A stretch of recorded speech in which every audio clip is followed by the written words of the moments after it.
So, I had to bust out the microscope to take a look at the chewed up remains of some poisoned hemlock recently. Typical Tuesday afternoon for yours truly. I was given this chewed up hemlock by a new acquaintance, whom I'll refer to here as Rosemary.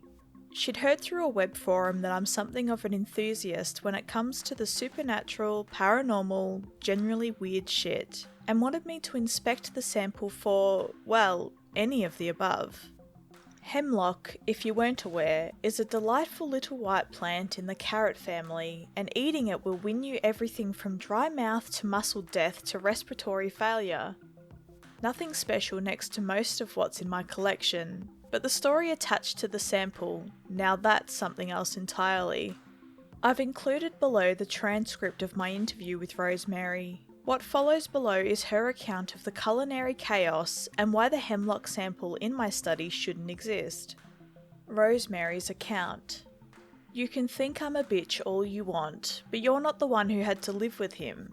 Anyone who had to be married to my husband, as long as I was, would have wanted to poison him too. No, he wasn't abusive, as far as I know. No, he didn't cheat.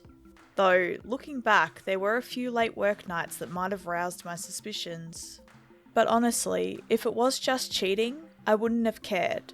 Hell, if he'd been with some new slut every other night, if he'd been a total man whore, I think I could have lived with that much easier. No, the simple fact is, he got under my skin. The way he popped his gum, the high-pitched sigh he made when he got out of bed in the mornings, chucking his shoes by the door instead of the closet shoe rack, the rancid smell of his breath at the end of the day, worming its way up my nostril as he leaned in to kiss me on the cheek. It may all sound trivial out of context, but put it all together for 10 fucking years and the 1,000 little miseries combine into something maddening, like an itch wriggling deep in the bone that I couldn't scratch, a persistent ringing in my ear, a maggot in my apple. The worst of it was the foul blandness of him. He was perpetually unbothered by everything life threw at him, as apathetically content as a cow chewing cud in the field, and unaware of how all the little habits and details of him were starting to twist me out of my mind. He didn't even have the decency to be ugly. No crooked tooth, no deep forehead wrinkle, no beer belly. He looked like nothing. Before I made the decision, I told him he could leave me if he wanted to. Imagine if you left, I mumbled, my head on the pillow, eyes on the stipples of the popcorn ceiling. I wouldn't hold it against you. All he did was laugh, reach over from his side of the bed and kiss me on the cheek goodnight. Tell me, what kind of man does that? Anyway, that was the night I realised. I had to kill him. No, divorce was not an option. A prenup had been signed, was the problem. If I left him, I'd basically be left with nothing. He was the main breadwinner at the time, and I had a sizable life insurance policy. I had to protect my future. So, over the course of the year, I began to cultivate my garden in the backwoods behind our property. I bought the seeds on the dark net. Hemlock, oleander, foxglove, datura, hellebores, mandrake, deadly nightshade. A few others too. I wasn't sure how much of what would grow, so I wanted to cover all my bases. Yes, I'm not stupid. Of course I thought about cleaning agents and stuff like that, but I figured all of those would be easier to detect in an autopsy. Chemicals, you know. I figured natural stuff would disperse and disappear from the body faster. Then it'd just look like a heart attack. I wasn't worried about him going out to the woods and finding the garden. He wasn't the type to go out and explore. I definitely didn't see him go beyond the back porch in the months and months it took me to grow it all. I always made sure to tend to it while he was still at work, so he wouldn't notice me sneaking off. So, after a lot of time and care, I was able to start harvesting. That first night was probably the giddiest I'd ever felt while cooking. It was a soup dish. I don't remember exactly which. I poured out my own serving, leaving his in the pot for me to alter. As he kicked off his shoes by the fucking door and jammed his briefcase in the closet, yapping about some insane thing that happened at work, I began seasoning his soup. So Lewis was worried about the deadline on the deliverables was too tight. I sprinkled in oregano, salt, a pinch of the nightshade, and I told him, we've worked on tighter deadlines before without issue. In went the minced hemlock, shavings of mandrake, all generous amounts. I thought all that together would have to be enough. He'd be dead by midnight. We sat across from each other at dinner as he continued talking intermittently about work, blissfully unaware as ever while he was spooning poison into his ever-babbling mouth. He must have wondered, if he ever wondered about anything, why I looked so unusually alert that evening, so smiley and engaged as he told his story. It was my most thrilling dinner in a while. Every time I saw him take a sip, it was like a hit of heroin surging directly through my veins. I just remember thinking, I'm finally doing it. I'm finally going to be free. He finished the whole bowl, thanked me for the meal, and asked for seconds. I obliged. We went to bed, he fell asleep, and I pretended to do the same. I waited, breathless for his symptoms to kick in. I waited for the vomiting, foaming at the mouth, heart palpitations, all of it. 1 hour ticked by, then another, and another.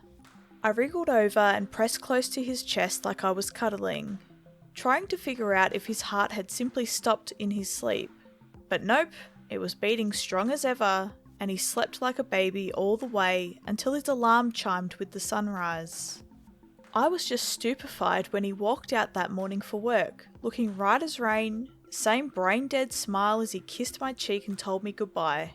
All day I waited for a call that he'd collapsed at work, that he was in the hospital. Nothing.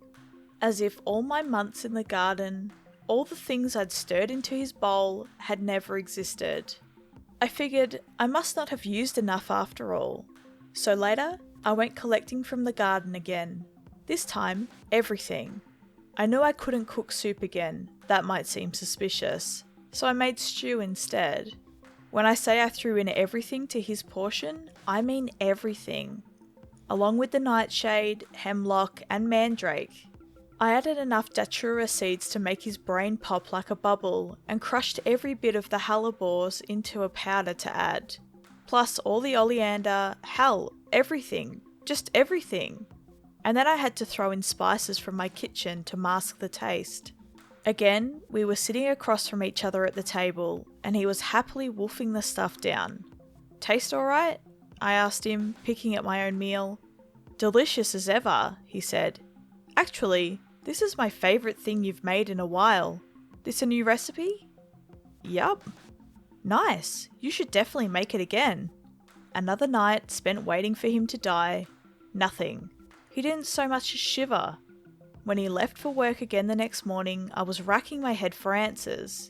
Did he have some sort of hyper-strong immune system? Had I overcooked the additions to his, somehow boiled all the poisonous parts out? I'd put in so much, there was no way it wasn't enough. It should have choked him from the inside. It should have cooked the blood in his lungs. It should have sent the veins bursting in his eyes, flooded them red. At this point, I was getting sleep-deprived and desperate. For the next several dinners, I stopped depending solely on my garden and started getting creative instead of staying careful. I found out from a TV show that you can poison someone with gold and silver, so I started breaking down my jewellery and ferreting tiny bits into his food. I slipped spoonfuls of drain cleaner and detergent beads into his afternoon smoothies. I went to visit my grandmother's house to chip off the lead paint on her walls and added that to all his dinners. My cleaning agents, in they went. Every dinner I upped the ante, and every dinner he ate with the smile, insisting it was delicious, before retiring for another peaceful night of sleep while I screamed inside my head. It all came to a head by the 10th dinner. I was watching him slurp down a concoction of henbane, crushed pills, and formaldehyde. Yum, he said. What the fuck is wrong with you? I snapped. He blinked at me, all surprised. Language, babe. Something inside me splintered. The threads of my patience and mind snapped from the sleepless nights and the impossible failures and the years and years of waiting for something, anything to change. I was beyond controlling myself. I was beyond stopping the words from leaving my mouth.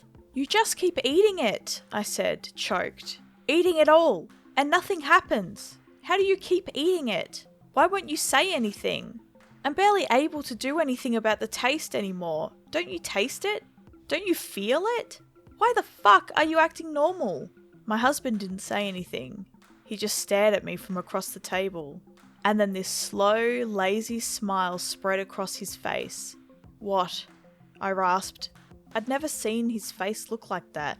He smiled wider, then wider, showing all his white teeth and stretching his lips thin as hairs.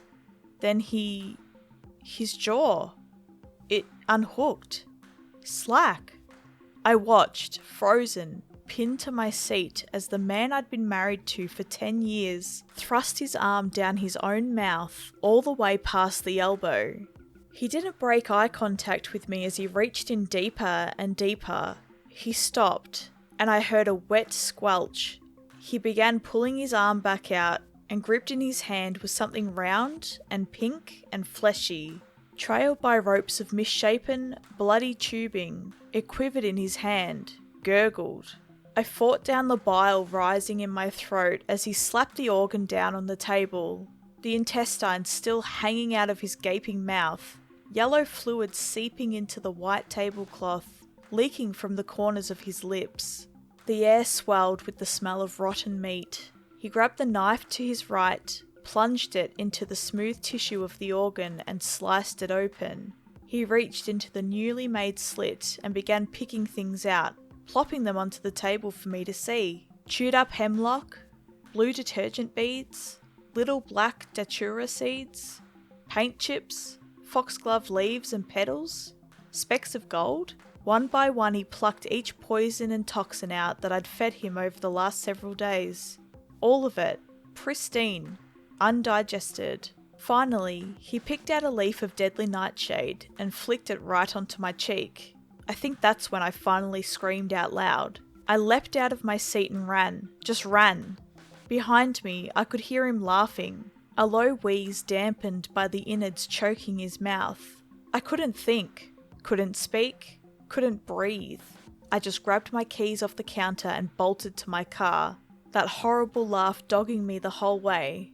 I swear I heard it right in my ear even when I drove clear out of the neighbourhood. Sometimes I still do. Always behind, just outside my vision. I went back, of course, the next morning with the cops in tow, and you know what we found? Nothing. Not a trace of him, not a whisper. His car was gone, and the whole house had been cleaned out. Completely empty. Years later, I even hired a PI to try and track him, and all he was able to find of my husband was a few old photos on other people's social media. In the words of the investigator, it was like he scarcely existed. In a way, I guess I got what I wanted. Not with the money. All the bank accounts were cleared once he left, but at least he was gone. For a while. Last few months something's changed. I've started getting things in the mail, in unmarked envelopes. Paint chips. Datura seeds. Specks of gold. This hemlock is the latest. I tried changing my name and moving, but the envelopes keep coming. It has to be him, but I have no idea what he wants. No idea if he's sending me these as a warning, or a joke, or a promise. I only know it means he's coming. End of Rosemary's account. Well, I took a look at the hemlock and other samples under the microscope per Rosemary's request, as well as to satisfy my own curiosity. That, along with other tests, didn't yield any results out of the ordinary, but I did find something else interesting. Rosemary had also given me copies of the photos her PI found. She hadn't kept any from her marriage. The man photographed within was fairly bland looking, and wore the same perfectly pleasant smile in every single one, as though he had that exact facial expression down to a science. I cross-analysed the photos with some face databases and archives and came up with one match. From 1945. The photo shows him standing in the centre of a group of young, laughing men just outside a bar in Oak Ridge, Tennessee. Now, could it be a coincidence? Could it be a simple case of Rosemary's husband having a look-alike from way back when? Sure. It definitely makes more sense than the alternative explanation.